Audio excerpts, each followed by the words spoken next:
ஆசீர்வதிக்கும் தேவன் நம்மை ஆசீர்வதிப்பாரே.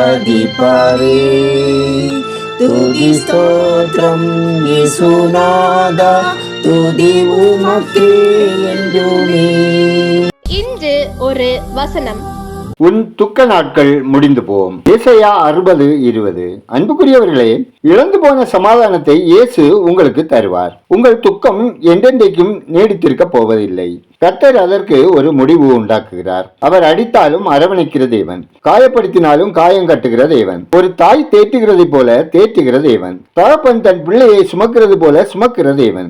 ஆம் தேவ பிள்ளைகளே, இரவுக்கு அடுத்து ஒரு பகல் உண்டு, தோல்விக்கு அடுத்து ஒரு ஜெயம் உண்டு, கண்ணீரின் பள்ளத்தாக்குக்கு அடுத்து ஒரு நீரூற்று உண்டு, மாறாவுக்கு பின்பு ஒரு ஏலியும் உண்டு. அப்படியே துக்கத்துக்கு அடுத்து ஒரு சந்தோஷமும் ஒரு ஆறுதலும் நிச்சயமாகவே உண்டு.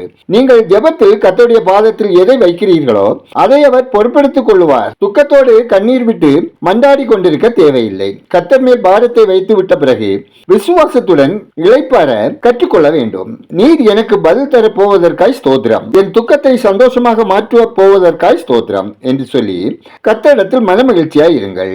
தேவனை விசுவாசத்தோடு துதியுங்கள். அப்பொழுது மலை போல இருக்கிற பிரச்சனைகளும் உள்ளத்தை முள் போல குத்தி கொண்டிருக்கிற பிரச்சனைகளும் மாறி சமாதானமும் சந்தோஷமும் உங்களை நிரப்பும். நாம் ஜெபிப்போம். எங்களை அதிகமாய் நேசிக்கிற அன்பின் பரலோக பிதாவே, ஆசீர்வதிக்கப்பட்டதான இந்த நாளுக்காய், இந்த நாளின் வசனத்துக்காய் நன்றி சொல்கிறோம். அப்பா, மூளையில் கட்டியினால் பாதிக்கப்பட்ட ஒவ்வொருவருக்கும் இரக்கம் செய்ய வேண்டுமாய், பயாப்சிகளில் எந்த நோய் தொற்றும் இல்லை என்று சொல்லும் அளவில் நல்ல முடிவுகள் வரவும், உங்க தழும்புகளால் ஆரோக்கியம் உண்டாகவும், ஆயுசின் வருஷங்களை கூட்டி தந்து பாதுகாக்க ஜெபிக்கிறோம். ஆண்டவரே, உங்க வாக்குறுதிகளை நாங்கள் நம்பும் போது உங்க பிரசன்னத்தால் எங்களை நிரப்பி எங்கள் எதிர்பார்ப்புகளை நிறைவேற்றும் உங்க கிருபைக்காய் உம்மை நன்றியோடு துதிக்கிறோம். அப்பா, எங்கள் வாழ்க்கையில் எவ்வளவு கடினமான சூழ்நிலைகள் வந்தாலும், பாரங்களை சுமக்க நேரிட்டாலும் நாங்கள் முறுமுறுக்காமல் உண்மையில் வைத்திருக்கிற விசுவாசத்தில் நிலைத்து நிற்க உதவி செய்யுங்க. அப்பா, பயங்களில் இருந்தும் பதட்டங்களில் இருந்தும் எங்களுக்கு விடுதலை தர வேண்டும் என்றும், அமைதியான மனதை எங்களுக்கு தர வேண்டும் என்றும் விண்ணப்பம் பண்ணுகிறோம். ஆண்டவரே, தமிழ்நாட்டில் தங்கி படிக்கும் வெளிமாநில மாணவர்கள்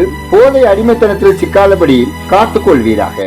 சென்னையில் உடல் எடை குறைப்பு அறுவை சிகிச்சைக்காக ஏமாற்றி பணம் பறிக்கும் அனைத்து சிகிச்சை நிறுவனங்களை அரசு தடை செய்யவும், லோக்சபா தேர்தல் அமைதியாக மோசடி எதுவும் இன்றி நடைபெற தேவ கிருபை வேண்டுமாய் ஜெபிக்கிறோம். ஆண்டவரே, அனைத்து குடும்பங்களிலும் தேவ சமாதானம் நிலைத்திருக்கவும், குடும்ப பிரச்சனைகள் மாறவும், வாலிப பிள்ளைகள் தேவனால் பாதுகாக்கப்படவும், தேவ பக்தியில் வளரவும், திருமணத்துக்காக காத்திருக்கும் பிள்ளைகளுக்கு ஏற்ற துணை கிடைக்கவும், கடன் பிரச்சனைகள் மாறவும், விசுவாசிகள் மத்தியில் எழுப்புதல் உண்டாகவும், தேவ பிரசனத்தால் தேசம் சுதந்திரிக்கப்படவும் ஜெபிக்கிறோம். ஊழிய நலன் காக்கப்படவும், ஊழிய தேவைகள் சந்திக்கப்படவும் ஜெபிக்கிறோம். எங்கள் விண்ணப்பத்தை அங்கீகரித்ததற்காக நன்றி சொல்கிறோம்.